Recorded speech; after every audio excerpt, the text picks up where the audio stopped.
Welcome back to the King's Throne. I'm your host, The King. So today's episode, we're going to go ahead and talk about a couple things that I really liked. I played some Ghost of Yotei for the PS5 this weekend. Loved it. I'll get into that. I watched Wish Upon on Netflix. It's a 2017 movie, which I found. I'm going to call that one a hidden gem. I've never even heard of it. And then I'll end it with watching Predator Badlands. I'll go over a little review and kind of what I thought about that. And we'll have a little guest here tonight with us.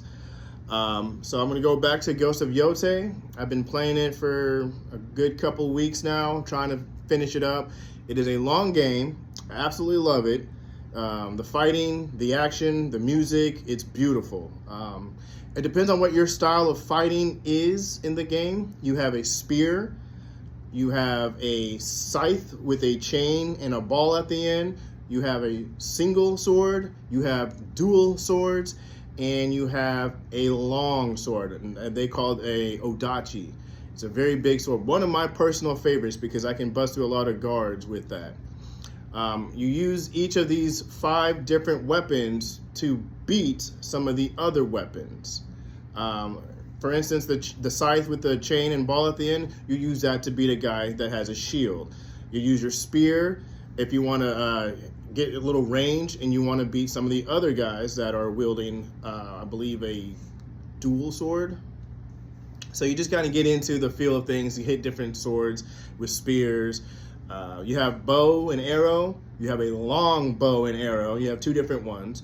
I've made it to the point where I now have a rifle and a pistol. It sounds crazy because this is like back in feudal era Japan. I have played Ghost of Tsushima, which was the first one, and I loved it. I loved the whole story. It was beautifully done. And in my opinion, I do believe that this second one is actually better than the first one. I've enjoyed it. There's not much I can say I don't like about it. It's got a good story. It's wild. You definitely want to pay attention. There's a lot of key points and factors, but it's a big map and it keeps you busy. I'm trying to go through the main storyline and I keep getting derailed because I want to level up and learn different charms and different techniques and hit the bathhouses or the water houses where you do your outdoor hot springs, and that's where you actually level up your life. So your life gets longer. So it depends on your play style and how you want to play it, but there's different ways to go through it, but you got tons of weapons on your arsenal. I'm currently fighting, I have defeated 3 of the 6 of the Yotei. I'm actually trying to defeat a master, and I cannot beat him at the moment. He is super strong, but he's also good. He has like 5 teachings, so you go through each of his disciples, you beat his disciples, you get their charms, you get stronger, and then you summon him on top of a mountain. I got my butt whooped. I won't lie to you. I'm pretty good, but that man, his parries, his unblockables are quick, very fast, very precise, and he quickly can disarm you as well. And he hits hard. Your life goes down quickly when he hits you. 2 hits. He does not play. But it's fun. I have made it to the point, though, where I have teamed up with my brother, Jubei, and I'm going through trying to defeat the spider, who I have captured, and the dragon. So we're using the execution of the spider to draw out the dragon, which are the brothers, and eventually their dad, Sato. So I'm really trying to get through this game so I can get on to Ninja Gaiden 4. I'm really looking forward to that because I've seen nothing but good reviews on that. And with that being said, we're going to go ahead and transition into Predator Badlands and Wish Upon. Welcome to my show, The King's Throne. This is my lovely assistant here, the Queen. Hello. I am happy to be on the King's Throne.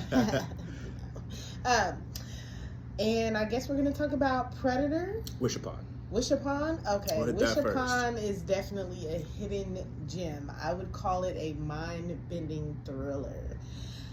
Super out there. It's going to take you to places you didn't think that you were going to go. So the whole concept of the movie is about a teenage girl who everything in her life seems to be going wrong, which is typical for teenage girls, right? But this one gets a box as a birthday gift, and the box allows you to make 7 wishes, and as it grants those wishes, things get hectic. And I mean hectic. It takes you here, there, and everywhere. Again, the places you think you would never go. But it's great. Great So be ending. careful what you wish for. Yes, be careful what you wish for. Definitely a hidden gem. Definitely one to check out if you love a good thriller. It keeps you going and keeps you guessing. Ending was wild. You'll enjoy it. Yes. Definitely watch it till the end. Just know it was definitely worth the ride. Definitely watch Wish Upon on Netflix. And we ended up watching today Predator Badlands. I'll tell you my honest review on that. We watched that in 3D. I highly recommend watching it in 3D. Visually stunning. It was a visual feast, and I loved it. I think it was lighthearted at times, and it made you laugh. You will laugh. If you watch it and not laugh, there's something wrong with you. I promise. Well, I know I'm a guest on your show, but what do you think your favorite part was on Predator Badlands? I'm gonna have to say the Predator was tasked with bringing back his trophy, his hunt. Well, there was a creature that they ran upon, and as they're sitting down at night on the bonfire, they end up having a nice little interaction with each other, and it made me laugh. Banter.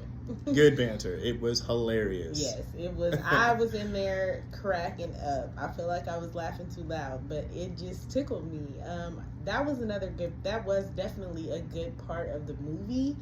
I guess I could say the best part of the movie for me was how that interaction became to be, because That's true. they're both out for the hunt.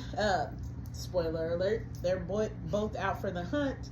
They're going after the kill, and ultimately the Predator takes it down, and the little baby is amazed by this, and because of it, it just becomes loyal, a part of the pack, per se.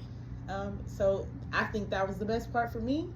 It definitely was a great movie. I recommend sitting anything in 3D. If you can get it in 3D, watch it in 3D, because it is visually stunning. It takes the movie to a whole nother level. A regular movie to a 10. I mean, he talked about Chainsaw Man in comparison to Demon Slayer, and I think that a little bit of 3D added to any movie can take it to a whole nother level. But it was a great storyline. It kept you going along the way, rooting for them, crying with them, laughing with them. And it was a great movie. I'm looking forward to what's next, because that ending definitely leaves you on a cliffhanger. Oh, yeah. Looking forward to that. Definitely thank you for hopping on. We had a blast. It was been fun. Again, I'm your host, The King. This is The Queen.